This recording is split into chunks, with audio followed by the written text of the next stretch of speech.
Well, do you have some thought on how they should do the draft? Be careful, It'll never your horn is falling.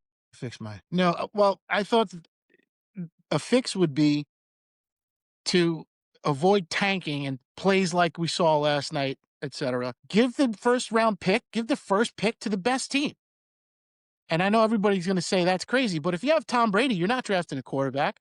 If you have Patrick Mahomes or Josh Allen or Lamar Jackson or any of those guys, and you have those top 10 picks, no one's taking a quarterback. So they might Yeah, take a skill position player, they might yeah, take a corner, they might take an offensive lineman and but retool somewhere, but it's but going to cost them money also. And then snake draft so that a team like Cleveland, they have the second pick, they get the 33rd pick right behind it and go from there. It would change the dynamic, and they would spend as much money on two, maybe even three players as they would have to spend on that first top pick, and it goes from there. but isn't that gonna just get those teams to draft those big players and then trade them for things they need to the highest bidder? Well, could the rich get richer? Sure, but they're going to choke on it. I mean, you're not going to do them any favors. And the NFL could step in and say, when you draft somebody, they have to play under contract for a minimum of 3 years before they're tradable. It's an easy fix, in my opinion. It would hold teams more accountable. It would prevent Yeah, teams, I think, I don't from think hiring guys like Joe Shane. I think it would turn into a new dynamic where they would trade those picks to those teams and get more out of them than they would. Yeah, savvy So if once you general start managers would certainly vulture and take advantage of something like so that. But again, once the NFL could prevent that from happening. I don't wanna give the NFL more power. That's fair. I wanna give them less power. I want Adam Smith's version of, Wealth of Nations, 1976, in case you wanna look up what year that book was written. I'm sorry, 76, and where the level hand of capitalism controls everything.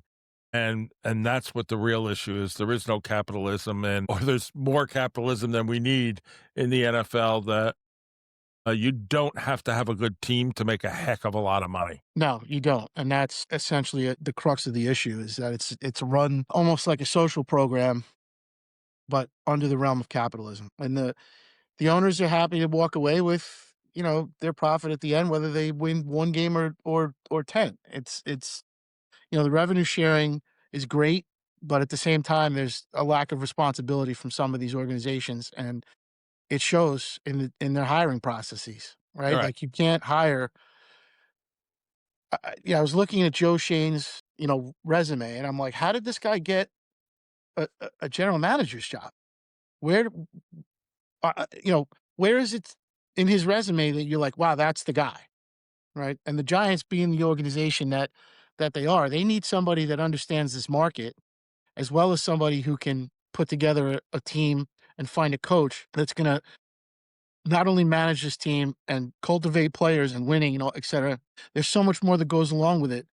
The personality of the team has to come from the head coach. And the Giants are a team that had personality when they were winning. It's that simple. Whether you like Bill Parcells or not, he had a certain personality and a winning attitude. Whether or not you like Tom Coughlin, he was a hard ass.